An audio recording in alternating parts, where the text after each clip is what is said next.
Amazing. Tacos. Oh, we argued about tacos, endorsements.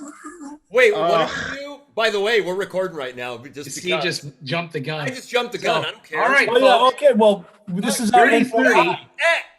Big Bottom, where Andy Dow and I basically taunt Steve and Tony into picking a fight about who has the best tacos in California. What we'll find out? We'll have to wait till NAMM 2022 when Tony and Steve duke it out in a fisticuffs match outside the parking lot of Amori Tacos in lovely Cerritos. Well, and we know that Cerritos is known for their tacos. It's like the place to go. It's taco mecca. Cerritos. I hear that with a straight face, Tony. I hear that Tony's wow, that's where we're at. I hear that Tony's favorite taco place is the highest rated taco joint in Cerritos. Yes, highest rated Cerritos. 100%. Right, I mean, what? Rated. 4.2 stars on Yelp. How can you be wrong? Absolutely, Yelp is always correct. And an average rating of 6.8 on the Big Bottom podcast. I think I'm going to trust Yelp on this one. Wow. We made it through a lot farther than I thought we did. I'll be honest. Man. Hey, stay tuned and you'll see Tony Polio take all of his clothes off after a drunken stupor. And if I had one more margarita. That's all. Now we know what it takes. Okay. He's a lightweight. Okay. Well, we find that out too. In all fairness, I had one upstairs before coming down. Oh. You're still a cheap date. I love it. Cheap date. But Tony, before our fist fight, we're gonna have a couple of tequilas, shots, and then literally we'll just probably like cry on each other's shoulders, like I'm so sorry, man, I love you. Yeah, that's what it'll end up. Where did that little sound just come from? We just I came from my phone because I've been using my phone, to kind of like front light. Oh. Because if I don't, it looks like that. So that was one of my Zoom lessons of the year for sure. Lighting. Yeah. Yeah, don't look like you're in a cave. Yes. Andy, are you coming to NAMM 2022? I cannot confirm nor deny, but it depends where I'm at. I don't know where I'm going to be at next week. Yeah. Well, to be perfectly honest. I'll put it out this way because I'm the one that usually deals with the badges. If you are able and willing to come out, I would be happy to make sure you get an artist badge to go. Well, thank you, Jonathan. I appreciate that. Look, Tony's like, come on, let's do it. He's been telling me for like 4 or 5 years, like, you're coming to NAMM, right? You're coming to I mean, listen, I haven't seen Carrie Nordstrand and well, actually, I did see him when I was on California on tour, but before that for years, there's so many people that I don't get to see. And of course, I think that's why everybody goes, right? Yes. And I like the fact that Tony's been inviting you, but John offered the NAMM badge. I noticed that as well. Who's the 6.8 now, Tony? I'm just saying. Now I know who I'm going to ask. I believe I did offer Andy a badge before. Not. I don't. John, I don't remember, to be honest. Yeah. Not in a public forum where our parents are going to be watching. Right. This is my bro over here. So, speaking of watching, if you don't know, this is Andrew Dow, New York bassist and things, and Killer Hang. Killer Hang. We actually got, invited to the intro right now. Here we are. This is different. This episode was radically different from all the others, actually. So fun. It was radically different because alcohol was involved, and we're not saying you should, but we're saying you should if you do. Join in. Yeah. I wish I could have joined in next time. No, it's okay. All right. Yeah, you've got to punch and kick some stuff, Steve. You'll be back later for the alcohol. I'll be back later for some whiskey. Yes. Steve's going to get beat up, and then I'll be like, oh, okay, I'm now. going to go get my ass kicked, so there you go. I have to be... For speaking the truth. Yes, yeah. Everyone out there, enjoy Andy, and even though he's here right now with us, and we're going to Oh yeah. wrap up right now. Oh yes. So we say each other's names. All right. But all right. So Big Bottom, episode 30. Steve Arajo. John Moody. Tony Paleo. Andrew Dow. It worked. It worked. We did it. Woo! All right. It took us 30 episodes. And we keep nailing it and getting better and better every time. All right, everybody, enjoy. We'll see you later.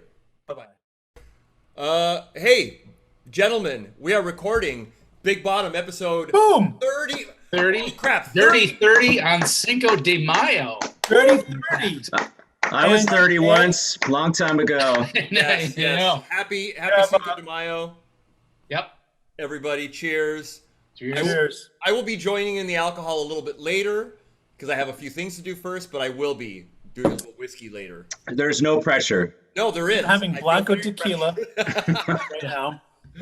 I feel very not in the group right now. You're fine. D, social pressure. That's not good. Viva Tony. Mexico.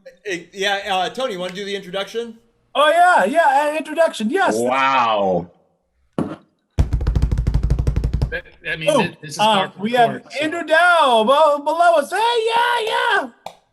I love that you said below. I'm Oh, he's right above. below, for me, I'm here.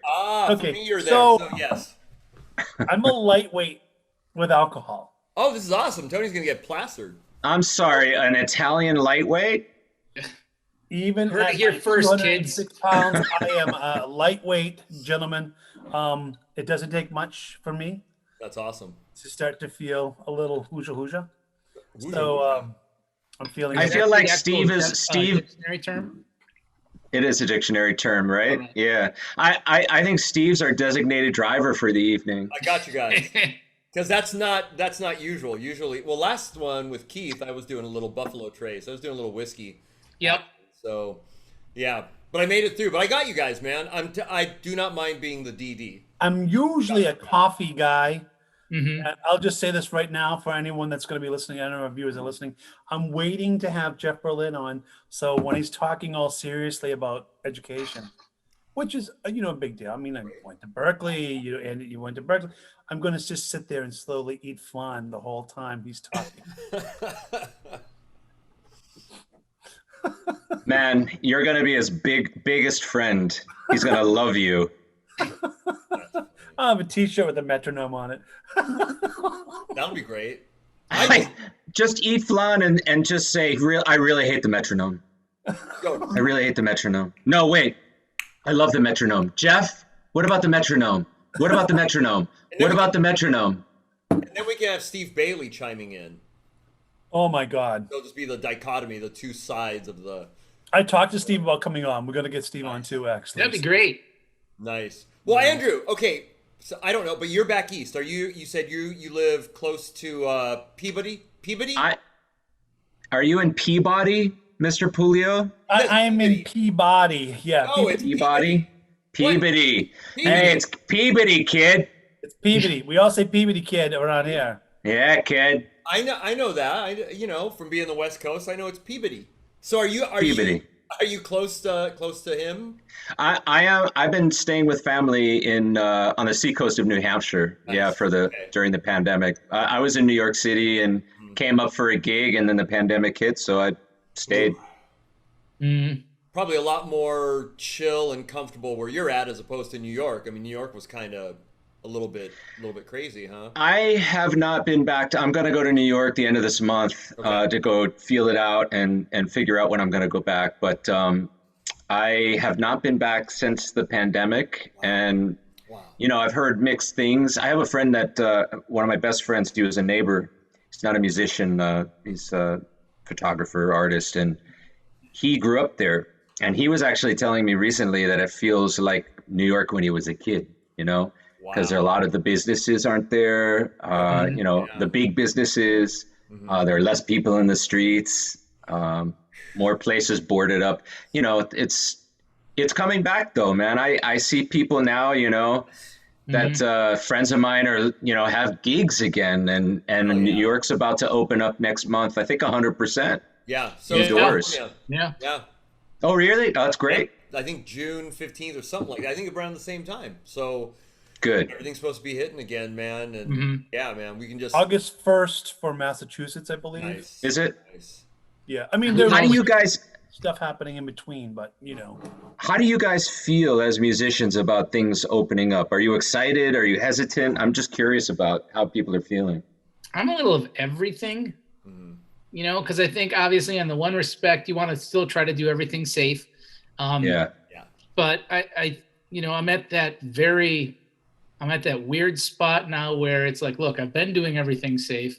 I got vaccinated, all that kind of stuff. But there's that tipping point of, okay, we can't wait for, everything to get done. We've got to hold everybody's hand and say, look, this is a group project. The best we're going to get is a C. We just need to turn it in.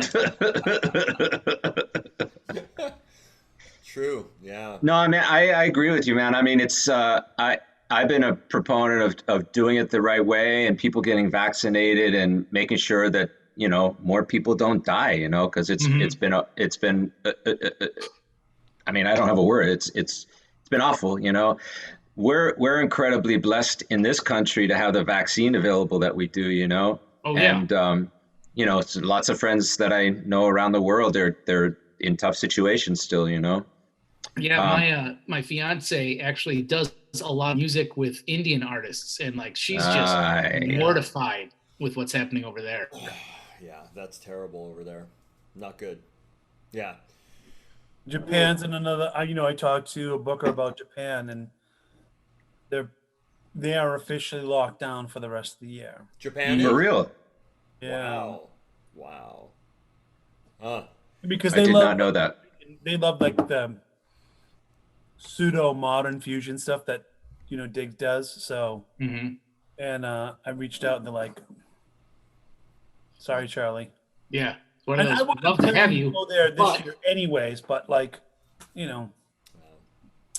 was hoping that they were going to be a closer match to where the States were, and they're not. I don't think many places are. Yeah. Yeah. It's, Steve, what's your opinion then? What's that? What's your opinion? John gave his opinion. What's yours? Mine is great. Well, I'm really happy, especially a lot of these GNL artists and stuff are gigging. They're gigging, being safe. They're being safe. I mean, just be safe. I mean, for me personally, I mean, I've kind of transitioned. I still do gigs and stuff like that, but transitioned more onto the business end of things, which I'm very blessed, very fortunate. But I'll still take a gig here and there, man. But people need to work. I mean, what bums me out is the service industry. Like we've all talked, the restaurants, the servers, the chefs, cooks, along with musicians. I mean, it's almost neck and neck, and they need to work. They need money. They need to work. So the sooner stuff opens up, they can actually work. And a lot of restaurants around here, finally opening up. They're having events. They're having private parties. They're being safe and everything. And yeah, it's Tony. Why are you smirking? I see the smirk in Tony's face. I could hear it in his question before he even He's like, hey, Steve, what about you? I never drink on these. I never drink. Hey, yeah, man, I like it. This is episode 30. This is the first time I'm having any alcohol. I love lit up Tony, man. Lit up Tony. Lit Tony. I will say though, Steve, like you were saying, I think it's cool to see what some of these groups or companies and things across the board are coming back as. Because I think a lot of them are taking the time to realize that, so many people have, I would say very naively say, when we get back to normal. Oh man, I'm seeing that already. Like, right.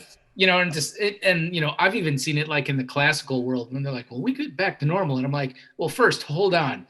You were already fighting an incredibly aging demographic. You couldn't meet with the younger generation. You finally started doing it with how you were integrating tech, and you want to go back? Yeah. Well, maybe a lot of that stuff because, like symphonies and stuff like that. Just having, I mean, that's obviously where a lot of these, orchestras, the Hamilton Orchestra. I have a buddy that plays up in Canada in the Hamilton Orchestra, and all of us know people, and I mean, I'm sure for them that's like That Yeah. was kind Did you of say snow people? no some other people. Wow, some other people. Tony, Tony. No. Hey, Tone, have another sip, buddy. Keep going. I mean, you say- could call people in Michigan like me snow people too. I mean, I couldn't argue with that. I think right now every time we say let's think of a word like we say bass, Tony has to do a shot. It's too late. No, I think we need to start that right now. But- no, but You know, Sorry, it- Andy, yeah. you had to come on the first episode where it's Cinco de Mayo, and like, this is one thing that's kind of like, I mean, I think it's because it's a group of bass players, and I really like the bass, and Right. There's and it's nothing not like really debate. based in anything. I like it. I like it. awful. You know, Steve, I mean, the thing is, too, none of us are going to argue that there is nothing like seeing a live performance, period, Yeah. no matter the genre. Yeah. Nothing like it. But I think we also, the people that are putting those on need to realize there are still going to be some people, whether you agree with it or not, we don't care, Yeah. that probably will never go to a live show again. You're right. Yeah. You know, Yeah. but they still are your audience. So the smart people are going to be, how do we still reach them Mm-hmm. while still bringing this new normal? That's stupid too. How we move forward with this new knowledge we have. But language is really interesting, isn't it? Because, like you said, like new normal, and then you pulled yourself back. I think that's just like a way. I think human beings, we're so uncomfortable right now because there's no way to gauge what you can plan for. Yeah. Right. Yeah, we're still kind of in limbo, even with all these things opening up. And it's like, cool. I think we all, like you're saying, we all want that finish line. We want when are we done? Yeah. When is this done? And I don't think that that's going to happen as quickly as any of us want it to happen, because like we were saying, like in this country, we're very, we're privileged to have what we have. But think about like all the people that you guys work with and know, and me and Tony, and like, that make their living touring. Mhm. Yeah, Oh man. yeah. That's not coming back for a while in many countries. Well, Yeah. I know there are some larger tours happening at the end of the summer. hmm So some friends of mine in heavier bands and larger, heavier bands are going on the road. Are they going to Europe, where I know they make more money? So in the metal community, they make more money over in Europe. Yeah. I don't see European dates logged. Right. But I do Yeah. see dates logged for the States. And it's also a bit of a testing ground too, right? Yeah. Yeah, we'll see. I mean, we'll see what happens here. And I think it's positive wishful thinking, which Yeah. nothing wrong with that. I think that's Not at all. We've all had that, like positive wishful thinking. Last summer was like, okay, July, okay, October. Ah, shit, it's gonna be fucking cold again. Look at the ones we did in early May when Tony and I are like, this thing's going to be done in June. We're doing just fine.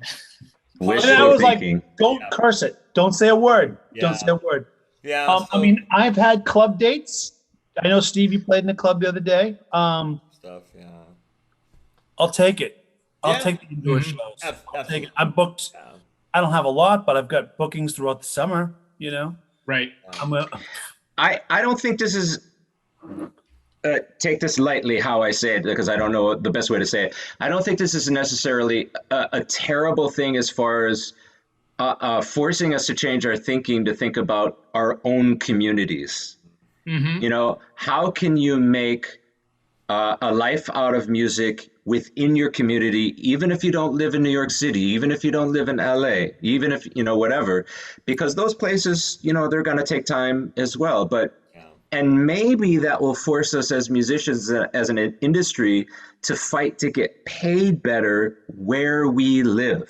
Yeah. hmm Yeah. That's not necessarily a bad thing, because before we just accepted, oh, well, I have to book a tour in Japan this year to break even, or I have to get a big gig with a big artist so I can pay my rent in New York City, Yeah. Right. Yeah. So this may, I hope, I don't know, will force us to think differently in that way. It's not such a bad thing. Did you hear the theory, Andy, about the new potential Roaring 20s? I mean, I've heard that for months. I think that's really positive hopeful. On the positive end of the spectrum, 100%. are we going to have a new Roaring Twenties? I don't know. I mean, I think this. Yeah, I guess no one knows, but I think this is the thing that I could certainly say I've struggled with is just accepting that I don't know. Yeah, that's been a biggie. Yeah. no one Because knows. No one knows. before this happened, I was in New York City. I had my first New York band. I left the city so I could like save money to make my first big record, New York City record. And I was like, man, nothing could go wrong. And boy, was I wrong. Right. Yeah, I was playing the first Boston Guitar Festival, the only bass player to be on out of the chosen artists for the Boston Guitar Festival, and I was going to Japan. Yeah. Hmm. Yeah. Yeah. What do you do? Yeah. You keep on keeping on, man. You figure Yeah, it you out. keep on keeping on. Yeah. And it's painful. Don't get me wrong. I think many times it's been a total roller coaster, and everybody I speak to is the same. But like we've got to all keep ourselves lifted up and help each other. Yeah, I think Right. that's happened. I think a lot of people have kind of like they've had a renaissance with themselves, like learning how to do different things to actually Right. make it, kind of thinking outside the box. I think that's what we've all had to do. And it's cool, man. Resourcefulness. Musicians are resourceful. We're fucking survivors. We're like, we got to get a gig. So I try to think of it, well, positively, but obviously times where you're just like, man, You have to find. yeah, because it's easy to get nihilistic about it. It's easy to get this view, and you're like, oh, okay, hold on, snap out of it. No, we're gonna make this, and let's figure this out. So I don't know. I think it's I think a lot of people did great, and learned some new stuff, some new skills, just like what we're doing here. And a lot of people learned how to video themselves better, record from home, do remote sessions. So I mean, how many times have we talked about that kind of stuff on here just between the three of us? God. Yeah, it's fantastic, and it's like, oh shit, I wasn't doing any remote recording. Now I have a little home studio where so I dove back hard into jazz.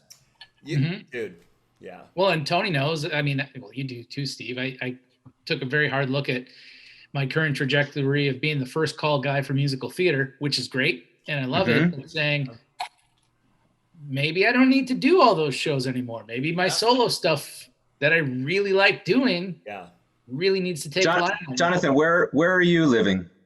I'm in Kalamazoo, Michigan. So, in Michigan. That's actually a good scene out there, yeah. Yeah, the musical theater scene, especially in Kalamazoo, rivals most large cities. Wow. Which in one respect is crazy, and the other part is just like that we have that type of arts support is just I try not to take it for granted because I love it out there. That's awesome. Mm-hmm. Your solo stuff, John, and Andy's are not really radically different. I mean, obviously you're different players, whatever, but you definitely put you guys in the same category. Actually, Well, it's really interesting because I was going to say, because you mentioned that, I actually for years was doing theater work just to pay my bills, and then I got I did a Broadway tour, bringing on the musical. Okay. And because I had actually gone through Michigan, that's why I was asking. And nice. And then I got to New York. I moved to New York, and a friend of mine that I worked with in that, who's like the biggest arranger on Broadway, was like, "Hey, do you want to audition for this? And I did, and I didn't get it. Friends of mine got it, but I was still doing. I came up here to do theater work to save to make a record in New York. It was just my job. Right. But during this time, it actually allowed me to think I don't want to do that. Yeah. That's not who I am. That was my job. But then in music, if that's what you choose as your job, that's what people see you as. Exactly. Exactly. Like so many times, I'd have, I'd sit in for some blues bands outside, and it's like people that I know really well. They'd be like, "Oh, I never thought you were available." I'm like, why not? Why didn't you ask? "Oh, I thought you were doing just musical stuff now." Yeah. No, I'll do whatever. It's like if the calendar was open, I'd do the gig. It's a good lesson, though. Yeah, it's a good lesson. I remember years ago getting to have a dinner with a bunch of great musicians that were playing in Boston, and Lionel Lueke, bass player, I was talking to him, and what a great guy. And I was telling him like, hey, I've always wanted to go to New York. And he's the one who said, the thing with New York is if you go to New York and you don't do exactly what it is you want to do, if somebody calls you for a Brazilian gig and you do great on the Brazilian gig, guess what you're going to get called for next? A Brazilian gig. Right. And guess what you're going to be known as? A Brazilian. So you have to know who you want to be. Yeah. And I think that this time period has really allowed a lot of us to really reflect on that. Yeah. Right. And I think at least even for me was, like you said, musical theater was steady work, steady pay. And especially when I started it, you could go do a gig, come back at a reasonable hour. You don't smell like smoke, and you could sleep in your own bed. Yeah. I failed to find a downside. Yeah. But and I think some of it though was also because I never thought any of my solo stuff would really make it.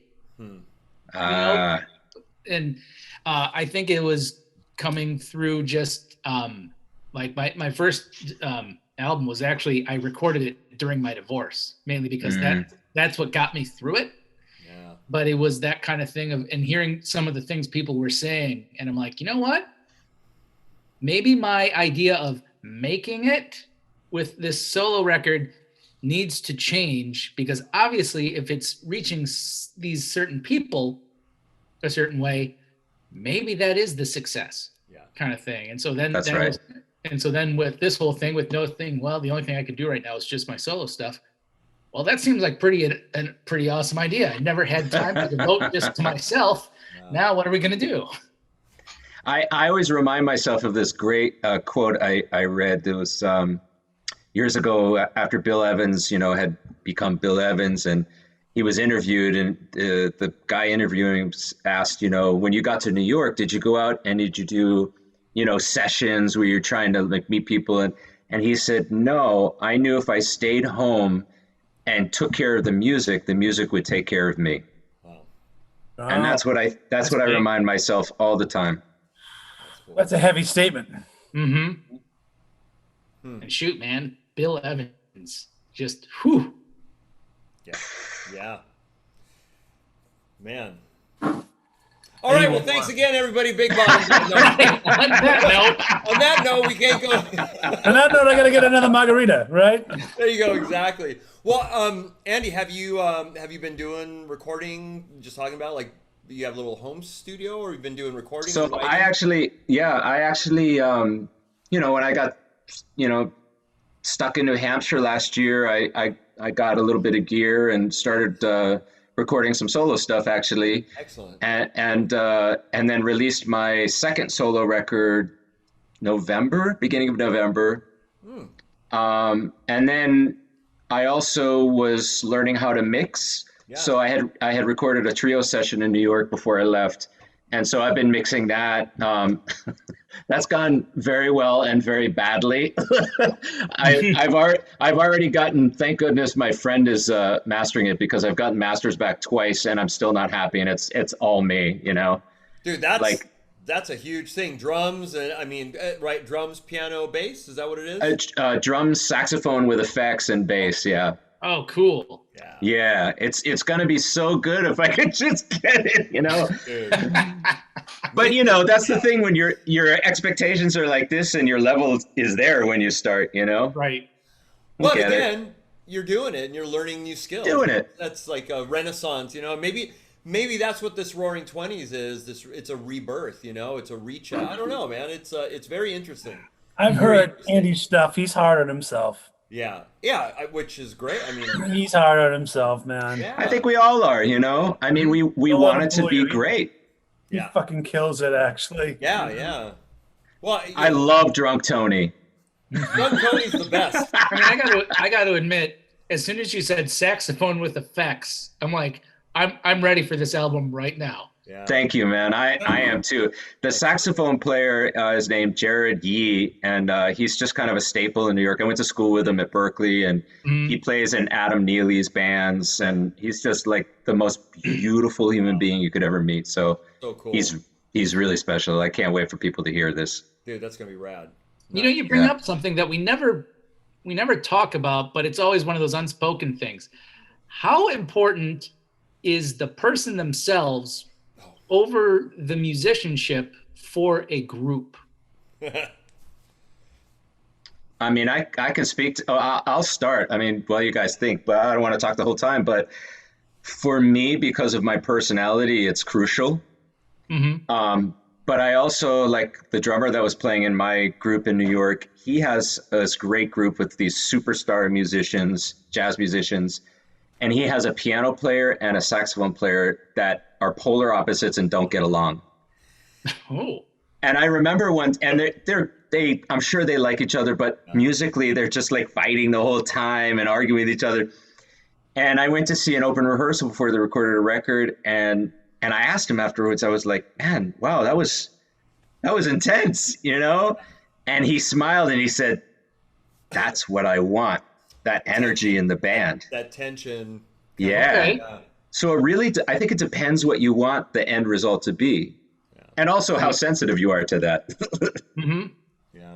And probably the situation too, because if you're like for that situation is probably at attention and kind of good, but if you're like, say like a touring musician and you got to bunk with this jackass that you fucking hate, that sucks. You know, you're touring with whatever it is, you know, so it's probably, you know, a different thing, but I don't know.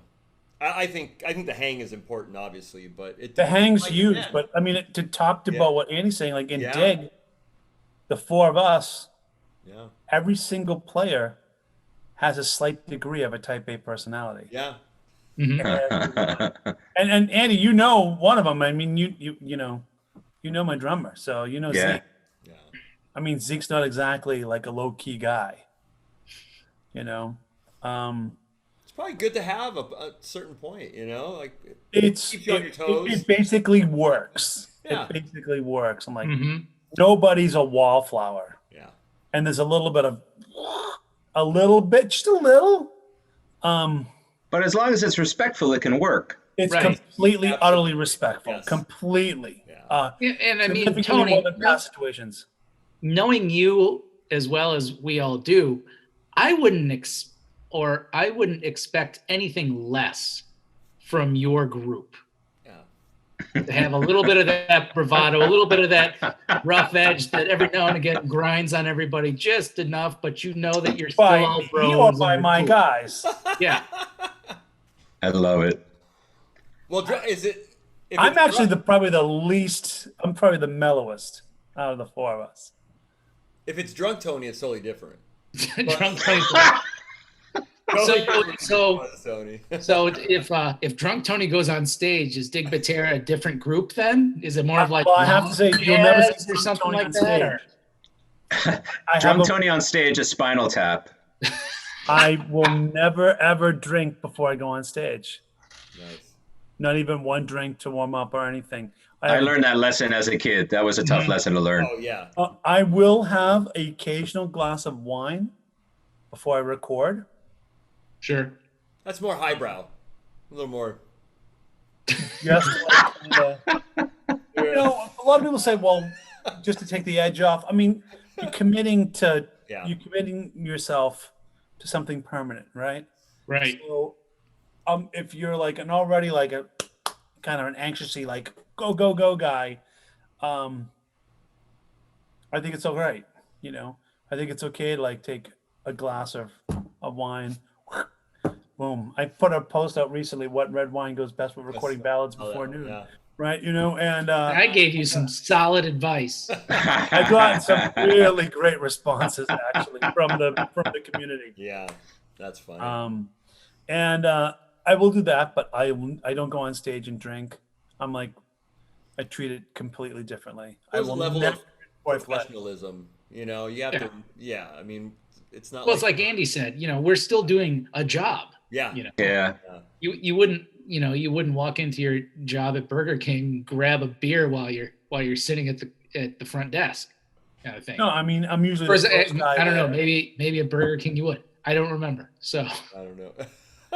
I mean, I think we all know people who can play their best when they're drinking or drugging or whatever they're doing. Not that I'm condoning that, but I think that's just part of their regular cycle. Yeah. and so they've gotten used to doing everything. You know, Yeah, I can't. I'm worthless. Man. Yeah. Like, nope. I can't. Yeah. Yeah. It's not my thing either. Yeah. And if I Unless you're record doing it- Zoom calls. Yeah. Unless Zoom call is a different story. This Monday is fantastic. Let me just tell you something. So it's Cabo Wabo tequila, Blanco Oh, that's tequila, good stuff. and instead of triple sec, we use limoncello. Oh, what an Italian! Wow. Is it a Call hey, this a Rocco Rita. oh, So my right. surfer friends call this a Rocco Rita, and it's great. Tony, it's not a margarita. It's a It's a Rocco Rita. My middle name. Margarita. All right. So when Tony comes to visit, I need to have limoncello and tequila ready, and we'll be okay.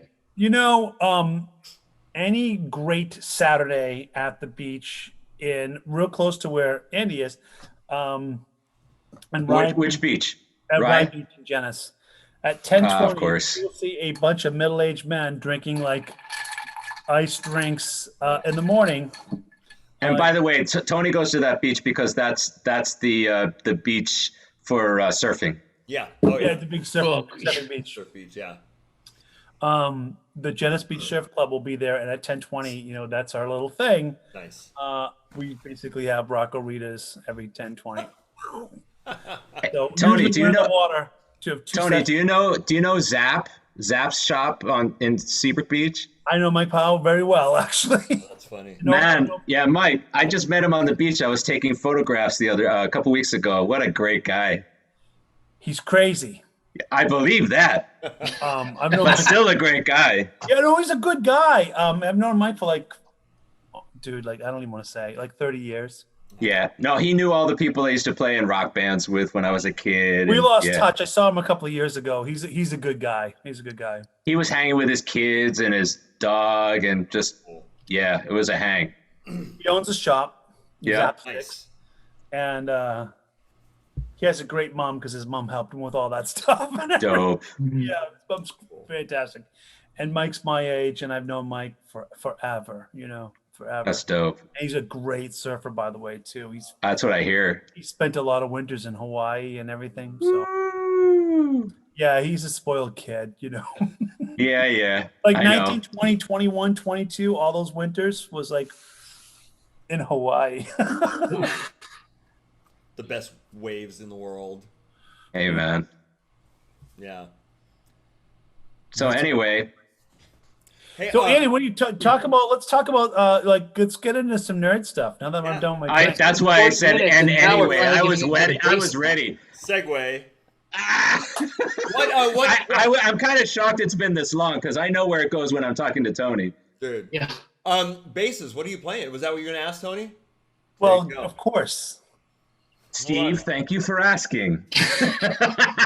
Hold on. Andy, Oh, it's show and tell too. I gotta ask. him. Because, Oh yeah. because let's see.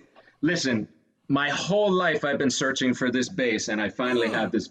Oh, This is a Martin Keith. Ooh. okay. Damn. This is my custom Martin Keith. It's a semi-hollow. It's built like an acoustic guitar, so it's yeah. Chambered or. yeah. Yeah. No, it's not even chambered. Hollow. It's got bent sides and everything. Look at Yeah, that. one Nordstrand pickup from my friends at Nordstrand. Yep. That's it. Huh? The most beautiful bass. Wow. Look at Where, that. where is he located? Is he over by you, Martin Keith? No, Martin Keith's in upstate New York. He's in Okay. Saugerties. Okay. Mm-hmm. To you, Steve, that would be over by us. That's literally. Seriously, that's close to all you guys. That's everybody. right. It's equal. To, Anything east of like Joshua Tree, Steve's Yeah. like, yo, back east. yeah, back east. And then this is an older bass that was made by what am I trying to say? Brian Riscola. Brian? Yeah. Sola, yeah. Wow. Yeah, who I'm actually going to see soon. Thankfully, it's been 6 years, but he's not building right now. But You Really? gonna That see was my- Brian, really? yeah, he's in New Hampshire. I love Brian. Yeah, he and Allison, they moved to Mexico, made a home in Mexico. Wow. Wow. Yeah, they're doing great. Cool. Are you mainly a six-string player, Andrew? You play six? That's my bass. It has been Nice. since I was a teenager. Very cool. Very cool. Yeah, like it. I remember being a kid and hearing Patitucci and Anthony Dude. Jackson, and that was just Mhm. that was it. Done. I love it. Well, Yeah. those are, hey, man, those are masters of that. I gotta tell you something about like a little. It's really not even much of a story, but when I first played the bass bash, and I'm opening up on a Friday night, and we're starting off with like a mellower tune that kind of expands, and it's a shorter tune, so I'm like, okay, we'll put a shorter song for the first set. I'm looking over, and there's John Patitucci, 25 feet from me on my side of the stage, with his arms crossed, just watching me, with Victor Wooten right next to him. Ha! No pressure. Yeah, exactly. I will openly admit, I hit a wrong note right away. That's all right. If That's if you respect. could have composed yourself at that point and just nailed a tritone while looking right at him, just like I slid out of it. right. You know, I slid out of it, but I'll openly admit I had a wrong note right away. That's okay. Or was it? Yeah. There you go. I mean, and it's one of those things too. It's Up all now. how you stick the landing on that kind of thing. yeah. Because I'm sure both Patitucci and Wooten have been in that situation more times than we'd ever care to mention. And they'll probably say the same thing. It's not hitting the wrong note. It's how you recover from it. Yeah, that G sharp became an A real quick. Yeah. You play, Yeah. and as long as you play with conviction, that's all right, man. I like to think that we all have a bad relationship at some point in life, and then it's what you do after that that makes you go old. Yeah. Right. Yeah. That's true. That's funny, man. And That how was about- your moment. Oh, go ahead. Go ahead. Sorry. Yeah, that was brutal. But it was a good show. It was No, definitely. I just wanted to say, because Patitucci, the only time I met him, I was back in Boston. I don't remember for what, or I hadn't left yet. Anyway, I was hanging out, wandering the halls of Berkeley after I had already left, and he had started teaching there. So I was like, oh man, like I got to find Patitucci, And I found his office, and he was teaching a lesson, and his secretary, I was just saying, man, I'm a big fan of John. I was just looking to see if I could say hi. And she said, oh, wait, he's almost done. She was so sweet, Wow. And then he comes out, and he looks like he's got to rush somewhere. And she said, hey, John, he just wanted to say hello. He stops. And I said, hey, John, I just want you to know, I started playing 6-string bass as a kid because of you. And he just looked at me and said, I'm so sorry. And then laughed and left. That's awesome. Nice. That was his response. Yeah. Yeah, Wow. I'm and I was stunned. I was like, "What do you mean?" Oh, okay, because I was so serious, Beautiful guy. I have a Patitucci story also. Really? Well, so he lived in Long Beach, and he went to Long Beach State. He was a Dope. West Coaster before he moved back east. All right. And this was when I was studying with people, and I wanted to take lessons from him, and I had gotten his number from somebody, and I left him a message. He actually called me, left me a message saying, you know what, I'm not taking students right now. I'm moving. I'm so sorry, but, please accept. Yeah, left me a message. I was like, Sweet guy. that's freaking rad, man. Just a sweetheart of a guy. It's like, dang. All right. So anyways, that was it. That's All right, great. next. Yeah, Steve is the DD on this episode. Dang, dude. Yeah. Well, you know what I'm drinking? I'm drinking this caffeine sparkling bullshit water. I don't know what it is. Oh, it's the caffeine. It's the He'll caffeine. have whiskey when he's after. When he's Oh, out. yeah, I'll have Buffalo Trace. Yeah, by the way, what is everyone drinking? We know margaritas. Julio, So Rockaritas. Steve, can you say that? one more time? Rockaritas. Margaritas. Margaritas. That's how I say it. I gotta bust balls. My accent's not that bad. No, it's pretty bad. Why does Steve say is ours? I do. Yes, yeah. That's too bad, man. I just bust balls on Tony. Margarita? You drinking margarita? All right. Speaking Hey, of you got a busting balls, margarita? should we talk about the comment today? Which Which one? one? Which comment? The one where Steve was like, "Sorry, I've been busy. I've been dealing with somebody," and I said, "Yeah, Tony can be an ass sometimes." Oh yeah, but you still Steve's like, gotta I got work an through it." artist that's being a pain in the ass. I got to deal with this artist, and then John's like, well, we know Tony can be a pain. She's Shut up. like, again, busting. By the balls. way, Jonathan, I saw you said something on Facebook last week that it was very sweet, actually, talking about artists and dealing with artists and my yeah. pro tips I do, because usually, and it's funny because I think I've tried to figure out, because I always seem to have the worst artist relations stories compared to somebody like Steve or things, and I think it really comes down to price point, because I work for a string company. Yeah. The price point of that is very small, so I think people are a little more brazen to ask for something free from that, rather than like if I went over to Steve and said, "Yo, give me a G&L," kind of thing. I get some bad ones. I just ignore them and I don't talk about them. Fuck it. I mean, do you guys constantly get we all asked do for? A&R. You should see what I get. Do you guys get asked, like all three of you, for free shit all the time? A lot. Depends. And it's weird because it comes in waves.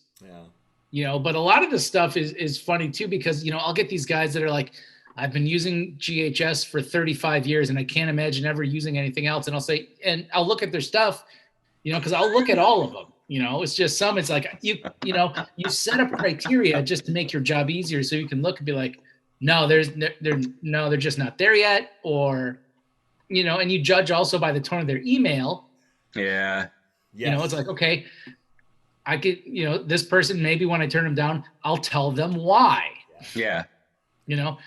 But I'll get a ton of people that, I've been playing for this many years, and I'll, say something and I'll be like, no, we can't, can't do it. And they'll be like, well, like one guy, I think a month ago said, well, I'll have a string endorsement by the end of the week. And I was hoping it would Good for you. Yeah. I'd be like, one, you won't.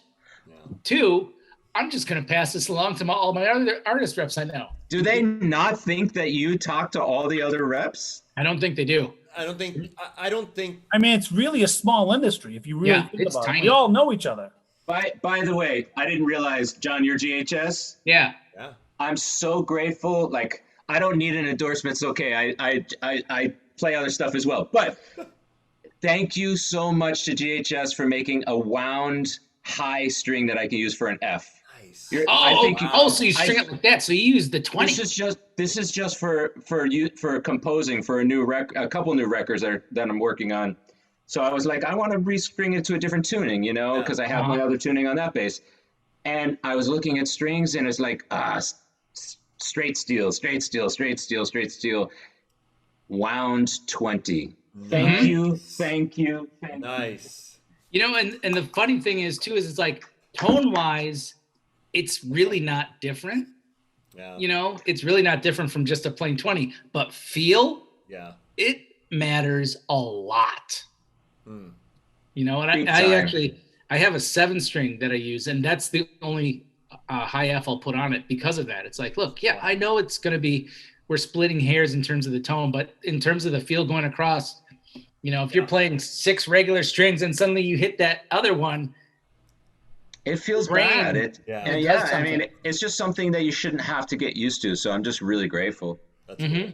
There's 3 things I feel that matter the most to a higher end player. I don't think I've ever mentioned them on here before, but to me, there's 3 things that matter the most. Coffee, whiskey. What's the other one? You guys are so bad, okay? Margarita. You can't argue with those first 2. Those are spot on. Thank you. All right, well, coffee's definitely up there. No, whatever you're playing for strings, neck profile, and whatever your backline is amp-wise. And everything else is kind of, I don't want to say it's completely malleable, but I think for me, those are the 3 big things that people don't think about. People don't like, oh, well, if I'm playing this Jackson or I'm playing this Sadowski or whatever, it might be, I've got this custom shop Fender. The neck profile has to be a certain way for me. The strings have to be a certain way for me. And what they're going into has a lot to do with it. Yeah. Everything else is like semantics. I used to be pretty obsessive about all of it, so much so that it was like, I wasn't taking care of business and doing my job to be a better player. I was just obsessing. Yeah. And then I went back to school at 33 to Berkeley, and all of the amps, this was before they got new amps, but all of the amps were shit. in all of the rehearsal rooms, all of the ensemble, they were garbage. Yeah. So it forced me to learn to play with anything. Yes. That doesn't mean I have to like it, but that means I have to turn off that little voice and do my job and play as best as I can, you know? Trust yourself. This is it. Yeah. Yeah. But I don't disagree that those are important. Yes. Andy, what was in the rooms back then? They had a bunch of no, this wasn't that long. I mean, wasn't that long ago. I wish. But no, this was before Aguilar started putting amps in the rooms. They had some like cheapy Fenders or something like that, or probably they were just cheap Fenders and things, but like, and they weren't serviced regularly, and you know, they were awful, you know. And actually, at the time, Epiphany, after I had left, Epiphany had put a few amps in because I know Lincoln was there, and I think he still is. But anyway, it was before shit got good. Yeah, man, you learned. It was a good lesson. So you could sit there and say, you know, kids these days don't know how rough we had it. True, man. It's true. It's true. Yeah.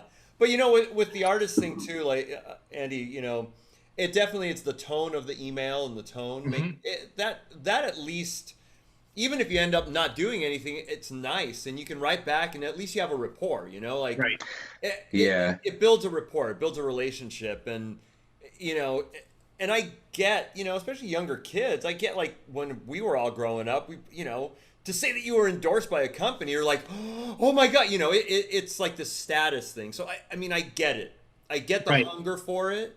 I totally understand it. It shouldn't be that way. No, Well, I would But love. I understand why it is, but it But shouldn't it be is. that way. I was like that. It is because it's your energy as a young person, you know. And it's also like putting people on a pedestal and thinking like, oh well, you know, Victor Wooten plays a Federa, I have to play a Federa. It doesn't matter, you know. Right. And then you get older and you realize that none of that matters. No.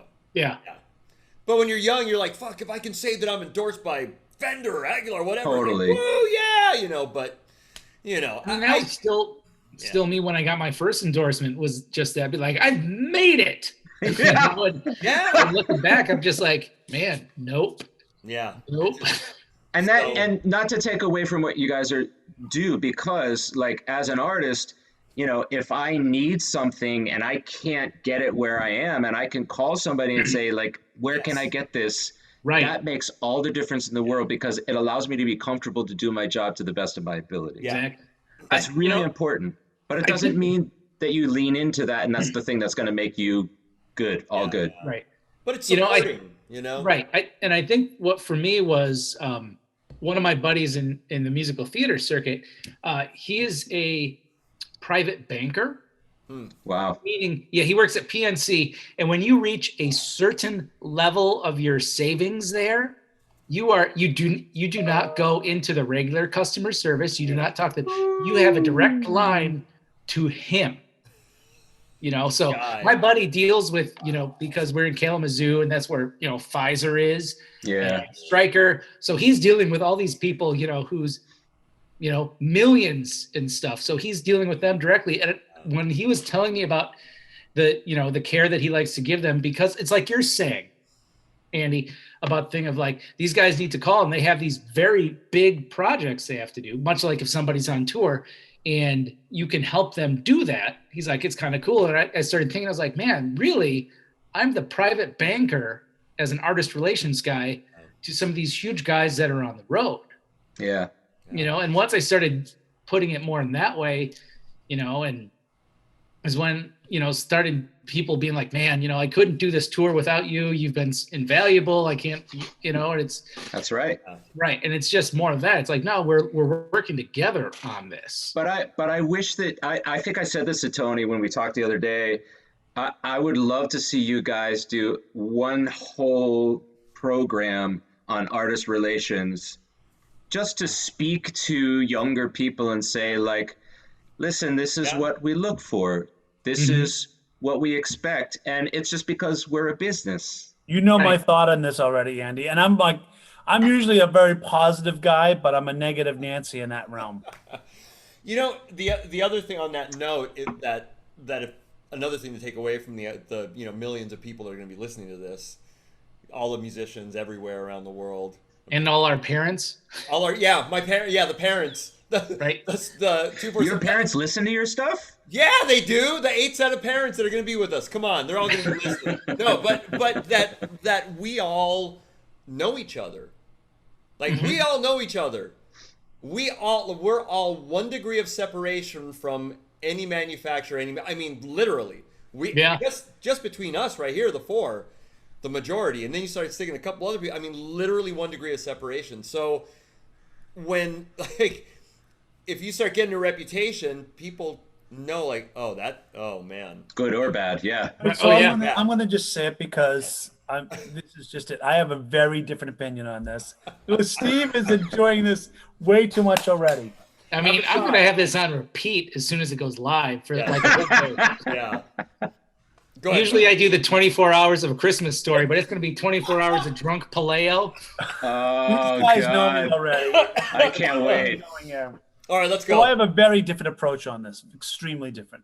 All right. I'm of the age that I had to earn my first endorsement before even having an email address, right? Mm-hmm. So I'll just say that. And it's not necessarily being A&R for Tsunami, and now Tsunami getting into high-end audio, which I can only imagine what's going to happen to me after that happens. A lot of people have asked me as a player, how do I get this? How do I get that? How do I get this? And I'll admit this. I get a little, that's gross, right? Mm-hmm. It's one thing kind of giving someone advice about music or advice about a piece of gear or advice about a gig. But when people come to me, I want GK, help me get it. Right? Right. Yeah. I look at it like this. I'm doing you a complete, I'm not doing you any favors by fast tracking you there. And then there are some players that, Andy, that you and I know that are local to us, that are older than us, that might be prestigious teachers at a particular school near us. I have no idea what you're talking about. And that have asked. What are you trying to say, Tony? And I've said this directly. If you have to ask me how you get X, you're not ready. And that's that. Mm-hmm. Damn, that's cold. Woo! Cold-blooded. Yeah. Nobody helped me with one of them. Nobody. Listen, None. I think and I'm not a rep to anything. I, have a couple companies that I really believe in and I play because they're amazing people. I just have personal relationships with them. That's it. That's it. And that's the core of it. Like, that's the core. Like, I know. My advice to anybody would be just focus on your work. Yeah. That's it. Yeah. Keep working. Yeah. Keep doing your thing. And then there's a tertiary effect that happens from that, right? Mm-hmm. The tertiary effect is it's like being signed and having an influence on a crowd and younger players. And I'm just going to say it, there's a business aspect to it. So this is the opposite of drunk Tony. Can your reputation and affiliation with a company sell product? It's a business. Yeah. If you can't, forget about it. Right. So I look at like Keith, who I work for Tsunami. All right. Well, he has a house and 3 kids. Right. I have a house and 2 kids. That's it. Oh, wait. You're flipping the bird in your thrash metal band out of Idaho. Okay. Can you sell me product? That's it, man. Listen. To be fair, though, a lot of really good metals come out of Idaho, Tony. Yeah, I'm sure. That's true. And if they can come out of Idaho and they can go play a festival and they've got a following and they have people that I think you have to deal as an artist with reality of your situation. The music that I play is not pop music. Mm-hmm. The music that I create, I feel really strongly about. but I'm not going to sell out a stadium. You know, I'm not looking for a pop gig where I'm the bass player for so and so famous person, and thousands of people are going to see the picture of the concert, and my gear is in that picture. I know. No, but Andy, here's the deal. place. There could be a rock guy that notices you, listens to you, and they're like, man, that guy's good. Man, he can play. Right. But what I'm saying is there's a scale. Like, you know, if I recorded a record and suddenly, you know, it blew up, what that means in modern jazz and avant-garde music is very different from pop music. Right. You know, but if it became a thing that was getting some attention and was in magazines and things, then somebody may say, hey, like, you're already playing our things. We'd like to help you out. Let us know what we can do. Yeah. But if I'm just doing my underground music and I go to a company, like I go to John and say, John, I want to get, you know, what can you do for me? That's messed up. Mm-hmm. You have to know what you do, who you are, and just be okay with it. If your goal is to get you know, an endorsement, like that means that much to you, get a pop gig with a famous musician. I mean, you know, a famous songwriter or something. Yeah. I mean, I look like this. Like Michael Manring is one of our artists for Tsunami. Mm-hmm. Great. Right. And he's not selling hundreds of He's not thousands selling of us- records. He's not selling out clubs, No, but you know, but he's a visionary. he's visionary. Mm-hmm. And how many rock bass players I've listened to, like Thonk, you know what I mean? That record he did, that solo record he did with Alex Skolnick from Testament, and be like, wow, this burns. Yeah. Wow, this is great. Yeah. Wow, I love this. Yeah. What's he But using? that's what I meant. Oh, he's by, using that stuff. Maybe that stuff. But is I good. have. Yeah. Nice. Look at you. Wow. Amazing record. Woo! Amazing record. That was the one that actually changed my mindset from because prior to that, I was a classical jazz bassist, very much in the Wow. Ron Carter school of Yeah. the electric bass is really below me. Amazing. And when I heard that, I'm like, you know what? Nope. Yeah. This is where I want to go. You can play a ukulele and be a creative musician and make amazing music. It doesn't matter what the instrument is, you know. Right.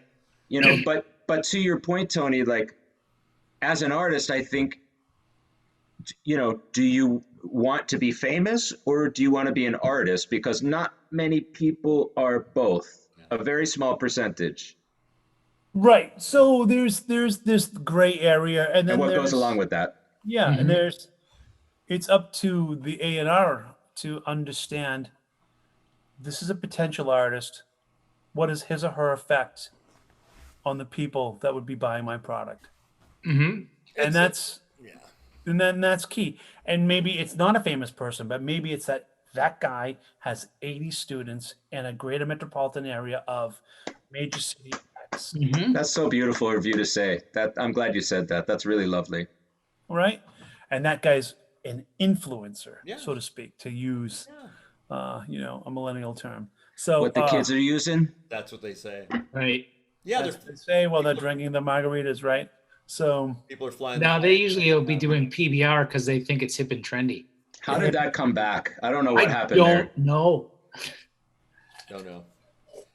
Yeah, I do. love signing teachers. I'll say this publicly: you're a teacher that has a good rep, and you're a good people person, and you know that you have a direct influence on several people. Contact me. Yeah. You know? I've done the same thing.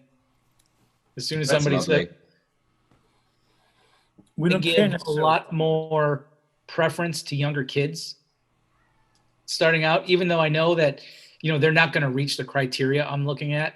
If they, if I can see in their email, like again, going back to how the email is worded, if those kids have some sort of a fire, let's stoke that flame. Let's see where it Yeah. goes. And there's an intangible, like if you kind of get a vibe from somebody, Mhm. I don't do the email thing. Like on our form, we have a phone number, right? Like I call them up. Hi, I'm Tony from Tsunami. You got a few minutes? Yeah. And I would say no. And then that's usually I would also suggest Conquest that- cables are down the street. Thank you very much. You know what I mean? I would also suggest that we say, believe in the product. Uh-huh.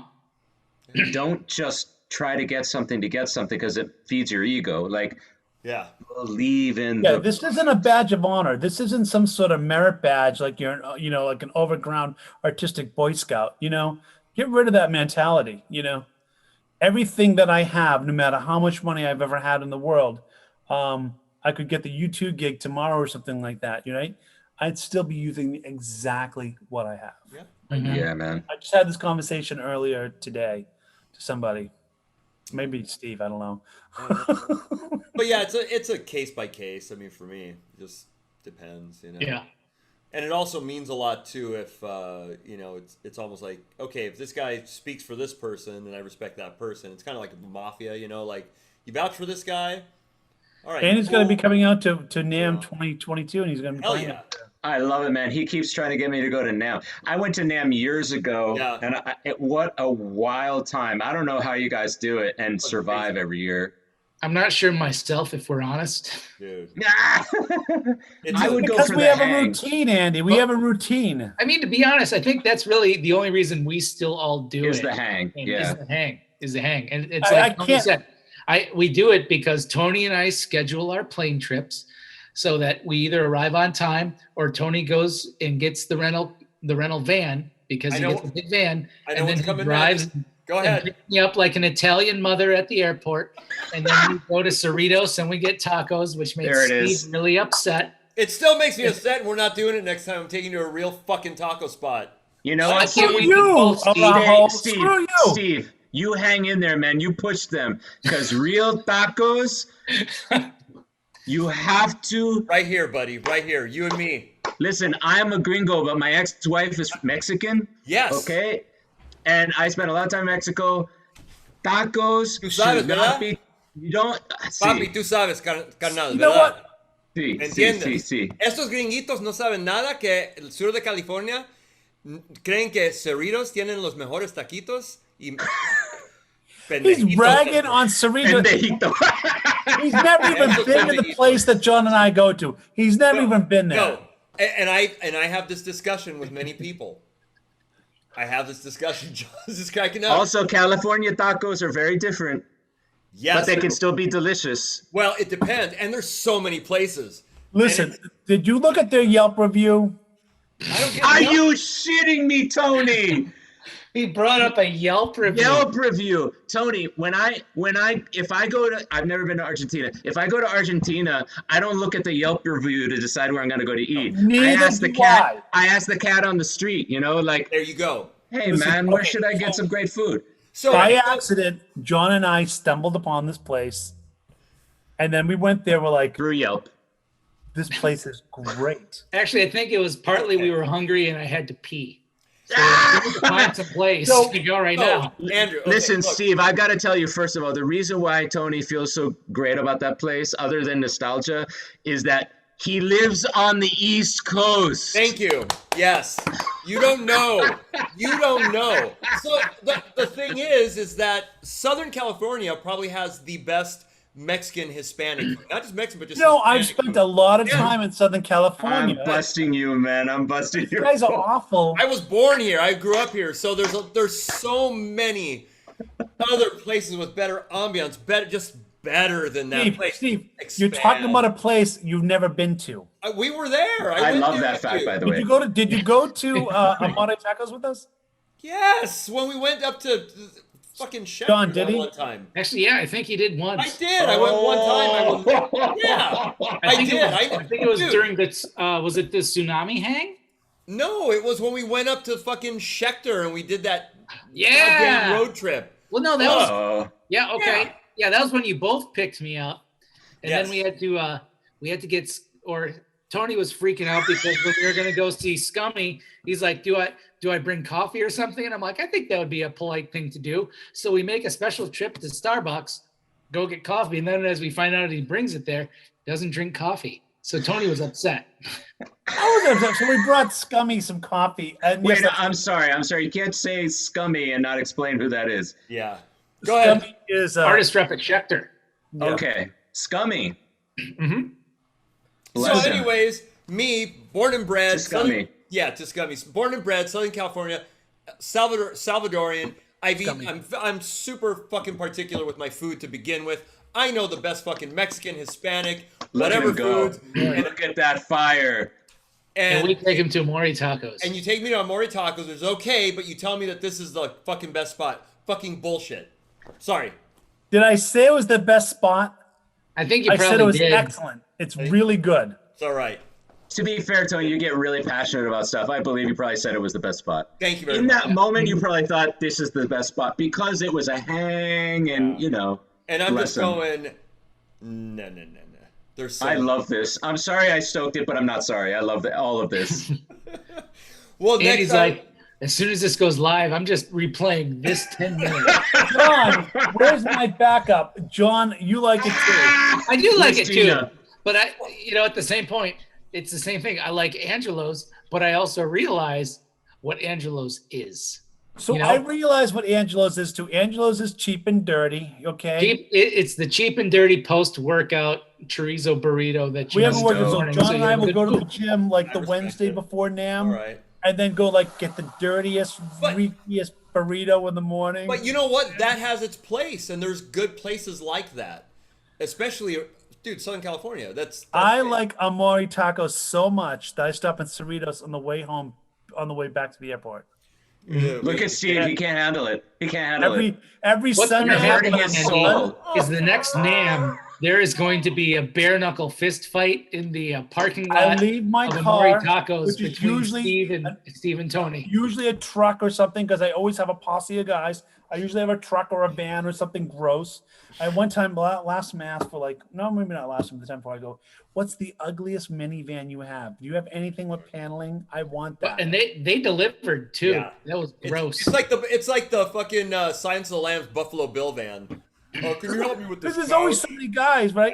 So I get that, and then I usually leave it across the street. When we're done on Sunday, I'm squeezing Kerry and everybody else. We go back over, and then I usually meet Charles Larson, the journalist for Talkbase and so forth. And when we go over to Amore Tacos for a long meal in Flan. No. I've got to say, first of all, Steve looks like he's dying every time you say Amori Tacos. But the last taco I had in California, I was on tour like 2.5 years ago with the Villalobos brothers, and there was a little taco truck outside of LAX. Probably so good. Probably fantastic. Yeah. Oh yeah. Taco trucks, like, literally are like grandma recipes. Grandma's usually in there, or the mom, the matriarch. It was a beautiful day. Fucking awesome, man. Yes. All right, so Steve will take me out next time, and I'll let him pick. I think that's very gracious of you. I think that I feel like Steve should go to Amori Taco and just give it a shot, and then Tony, and then I know Steve's like no, no. I did one time. and It was great. then Tony should go where Steve chooses, and then you can have a rational discussion. There you go. Yeah. Did you hear that, Steve? Rational. Can you do that? Can I do that? Me? Wah! You heard it here first, folks. NAM 2022 bare knuckle fist fight between Steve Arajo and Tony Pillay. That's okay. That's all right. We can do. I'm not going to throw any punches. Tony knows what I'll do. I know. I'm not throwing any punches. He's like- gonna roll me. He's just gonna like. I'm just gonna put Tony to sleep. That's it. I'll just choke I you love out. that move. But that's love. But that's love. I'm just kidding, dude. Never, ever, ever. No. Look, Amori Taco was good. It just. Oh shit! Yeah, it was good. It was all right. No, All right. yeah, but Steve's just like, it's good, but Oh yeah. Steve, good on is on here a scale of for us in California, on where 1 to everything 10. else is like What's that? this. just like the one bite pizza on a scale of 1 to 10. 5.2. All right. All right, Fuck you. 5.2. Solid 5.2. Not good enough to go and drive an hour or two at all. Okay, John, what would you give it? I mean, I liked it. I would probably give it closer to maybe like a 7. There you go. Yeah. I feel like that Tony's still having a hard time with 7. Well, Yeah, I can see it in his face. Because here's the thing. We have, like in Kalamazoo, we actually do have a pretty sizable Hispanic population. And like I told Dope. Steve, we had this place called El Gallo Blanco okay. Mm-hmm. that I would go into. And, I took a buddy of mine from California there. I was like, hey, I know it's not California tacos, but this is the best Hispanic place we have here. Dope. Yeah. So as soon as he walked in, he's like, oh, this is going to be great, isn't it? Nah, nice. And I'm like, yes, because it's same thing. It was run by a Mexican family, and they did their family recipes, and like you ask the waitress, they're like, okay, what's the special today? And they get excited. They're like, well, we found, I love it. we found this pepper, so we've got got a verde sauce going. Now, Right. And there's different types of Hispanic Latin food. Like you can't do like Mexican food. Obviously, everybody thinks is, but there's a little bit of nuances and differences depending on region. But also Mexican food in the U.S., especially on this part of the U.S., is so not Mexican food. There is a treat in Stoneham. So, What's that? Andy, we're close to us in Stoneham. Let's go. Actually, we're close to where I grew up, right? Nice. Uh-huh. Is Aaron's Taqueria. Aaron's a San Diego native. Nice. I know Ana. Yeah, Ana's Taqueria. There's Yeah. Anna's and there's Aaron's. This is a guy from. Oh. He had a food truck out in Nice. Obi, San Diego. Ooh. And Definitely really good.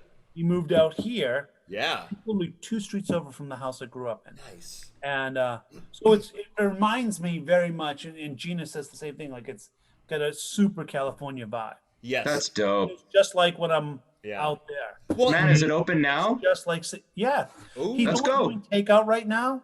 Let's do it. Dude, you want to go next week? Yeah. Yes.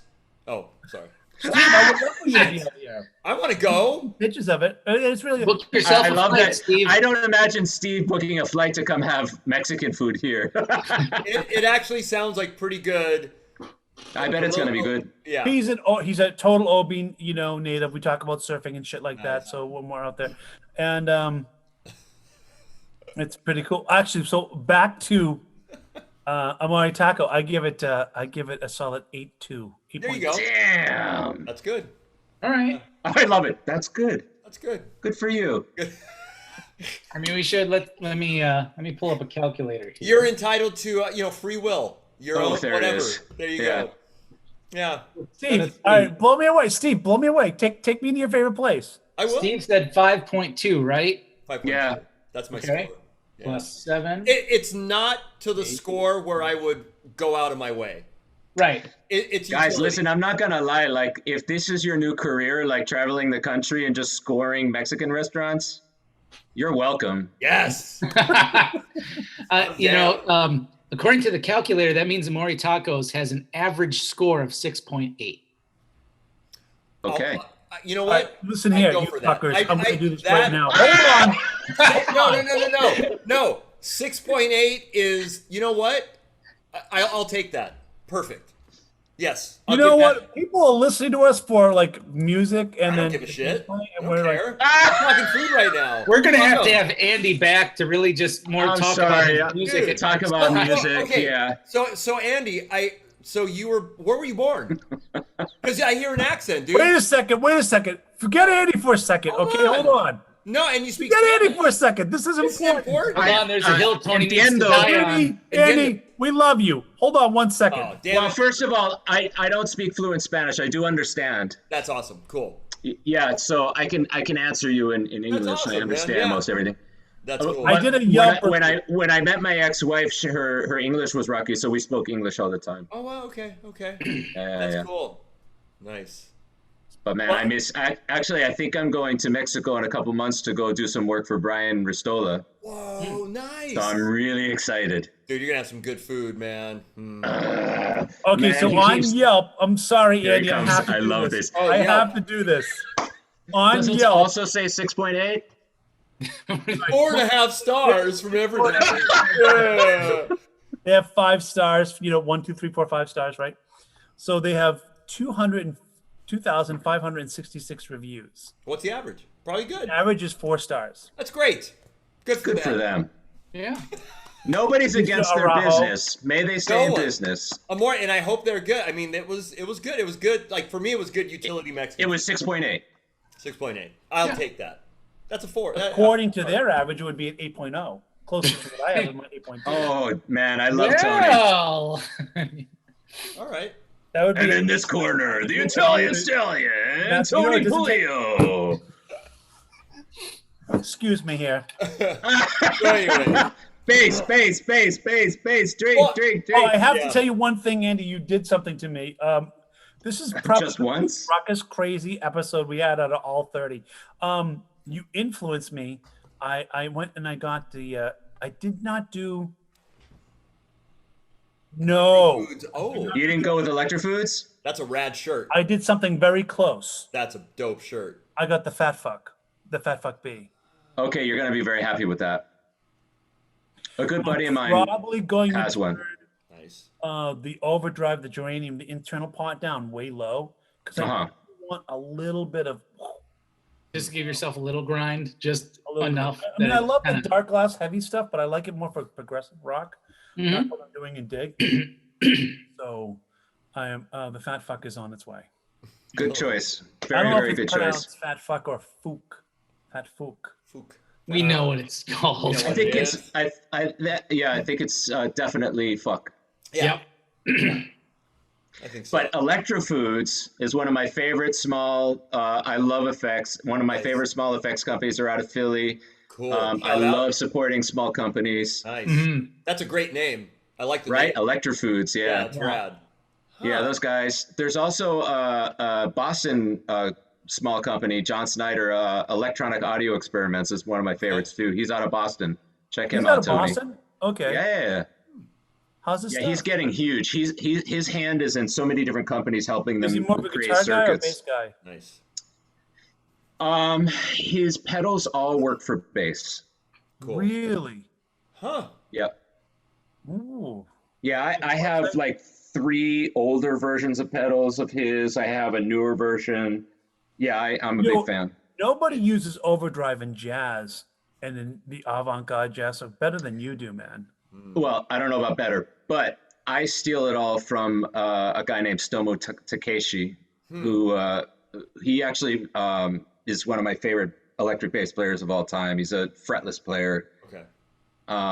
And he played in this amazing trio, Kwang Vu trio, and Kwang actually played in Pat Metheny group for a little while. Oh, Oh, Oh, shit. all right, Okay. right on. Yeah, just to Yeah, make the that- connection. But anyway, Stomo Takeshi is one of my heroes, and he in that particular group was using a DL4 to do a lot of looping, and Yeah. he would have like a rat pedal to get dirt sounds, all on fretless. It was That's badass. Nice. Wow. unbelievable. I love that. Wow. Huh. Wow. But when you hear me do that stuff, it's usually like an offshoot of Stomo.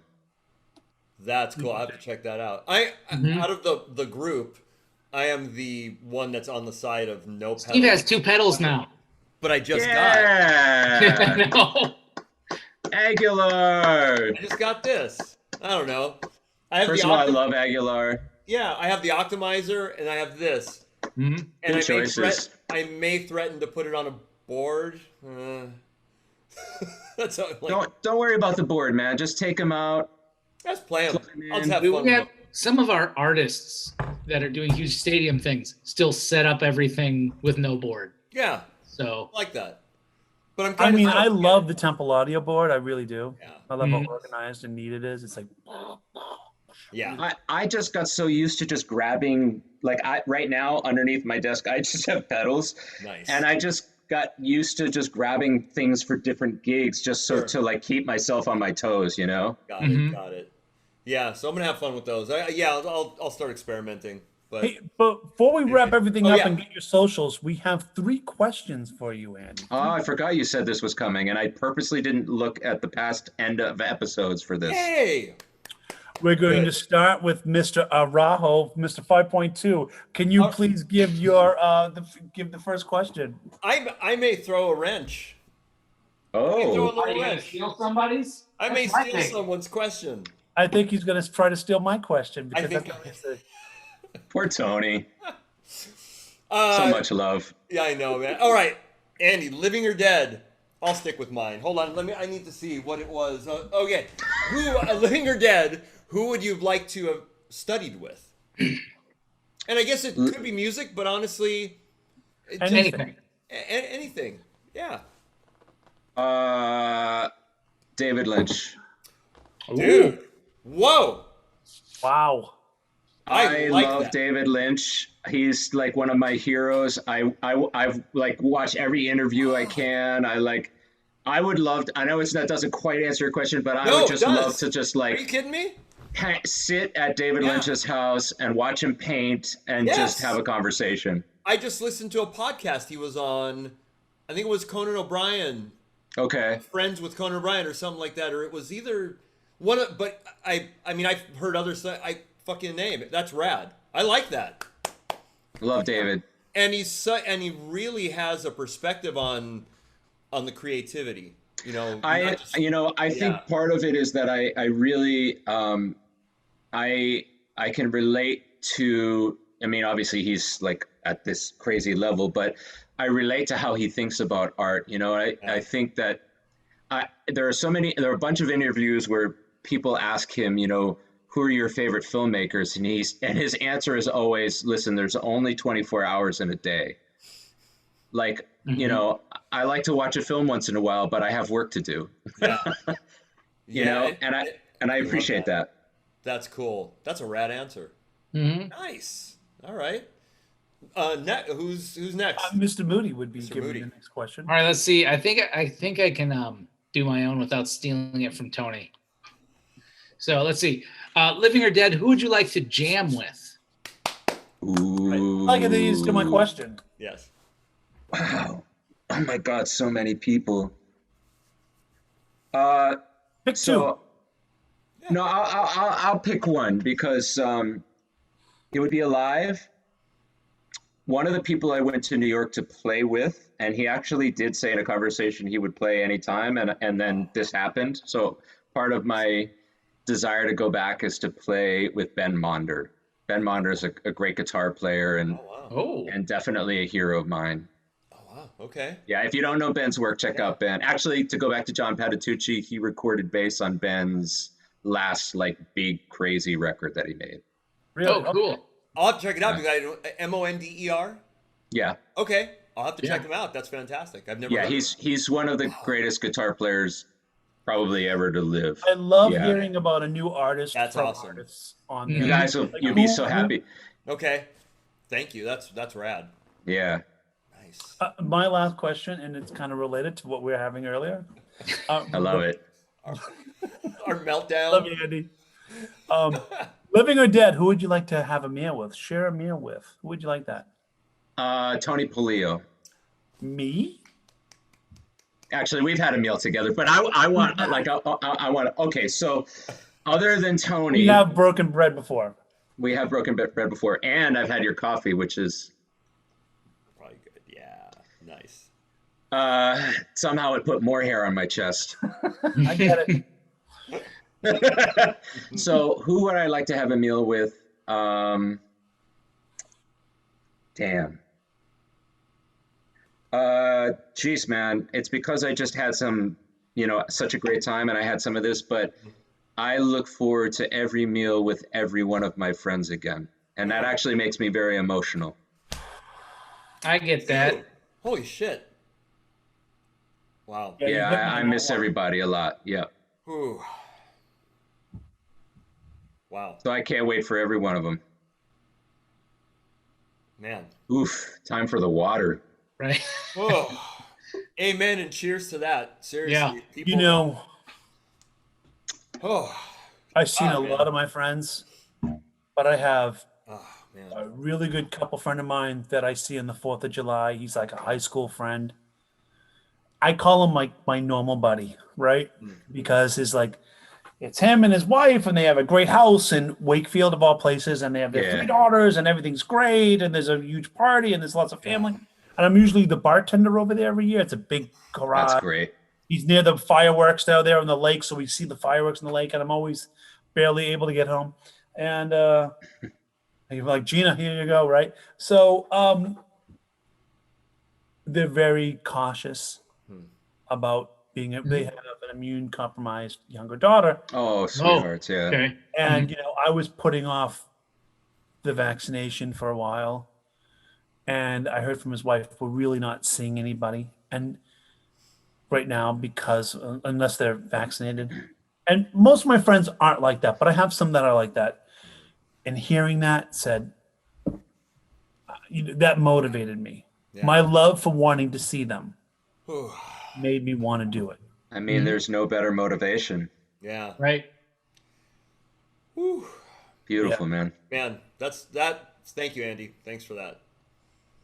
Of course. Thank you, guys. Wow. So, Andy, where can everyone find you and your material online? I will put a little link right under your face. Thank you so much. I should have written this stuff down. I have a Bandcamp page, Andrew Dow. I think it's Andrew Dow 11 or something. See, I'm so unprofessional. I am never going to get a sponsorship if I can't get my shit together. I would give you a tsunami. Hold on, I'm looking it up right now. I was gonna say we have the internets and the Googles, and we could find you. The Googles. I have a Bandcamp page with I have 2 solo records, and I have an EP with a couple old live tracks. Yeah. Cool. So, but really, most of okay, guys, I don't know how much time we have. I'm going to answer this, and then I have a question for you. Okay. I don't have a website right now. I do most of what I do on Instagram, and that includes photography and other things and video work that I do. So, what's your handle on Instagram? It is Andrew Dow 11. Okay. Cool. And then, John, you had a statement you want to make, John? I was going to say, yes, on Bandcamp, it is just Andrew Dow. That's it. Cool. DOW. Yep. Cool. I'll put links on there for sure. So thank you for asking. And I'm working on new material right now for 2 different records. One is being recorded end of September with a group, Elliot Cardino on piano, and Max Goldman on drums from Rhode Island. Nice. I just spoke to my friend Michael Atias. If he's in this country, he's going to come up and record. He's a hero of mine and a good friend now, and I'm just grateful for him. Nice. And then he's going to help me with some material for another record that's going to be drumless, actually bass-based. That's 2 drinks for Tony. Yeah. And then with a classical vocalist friend of mine and some other fun things. So that'll be a little different. So there's some new material coming up pretty soon. Oh, that's awesome. Man. Thank you for asking. My question to you guys is, and I'm sorry, I know we're wrapping up, but I meant to ask this. It's okay. Do you feel like having an artist having a website is important these days? I don't know. Because there's so many arguments you can make for or against. Sure. You know, I think I see a lot. I guess I would say if you have one, make sure it is current and you are devoting time to it for maintenance. Yeah. Because I have no problem with, artists just sending me stuff like this, like Bandcamp, Instagram, Facebook. Okay, these are all my social media things. This is how I connect to my audience. Perfect, because that's what we want anyway. We want to see how you connect with your audience. But then if you hand me a web page and you look down at the bottom and it says copyright, 2018, or it's a blog thing, and the last blog post you did was from October of 2017, we have a problem. So I don't think it's necessarily needed as long as you are easy to find. But if you have it, and I know a lot of people just put a flash page up that just say, it'd be like, welcome to Andrew Dow. Here's all my socials. Yeah. Right. A glorified, that's the part I like, a glorified business card. Yeah. Right. Exactly. Like if it's just a splash page with like, here, bang, a sample of everything, where to find me, where to go, everything. The business card aspect of it. That's actually cool. I never thought about that. It's perfectly That's really cool. acceptable. Yeah. Yeah. Again, like to echo, not necessary, but if you have it, maybe kind of have a little bit of something updated, and it's always nice to have control over it, like you have to, that's just one of those things that's good to learn anyways, like know how to update your own work. I would suggest to any artist to have it. Yeah. Let's say you're dealing with, you're going for gig Big Gig A. And Big Gig A management comes to you and says, tell me about you. Well, without having to shuffle through a lot of details, you could go to website B and see everything. There's videos, there's tracks. Right. There's not like some running blog and here's my dates I'm gigging. No, it's my business card can be found at this URL. It's very easy to navigate. It'll be one splash page and everything that you're asking for will be right there. Yeah. That's It's good to hear. I like that. That's a good idea. You know, it's good to hear from you guys who are in the industry, just because I think, you know, a lot of us are trying to figure out if that's even important these days because things are starting to shift. Sure. Keep it short, simple, to the point. I dig that. Timeless, you know? Yeah. It's like a woman in a black skirt. It worked 100 years ago, it'll work 100 years from now, right? Mm-hmm. Yeah. Steve? I like that. All right, guys.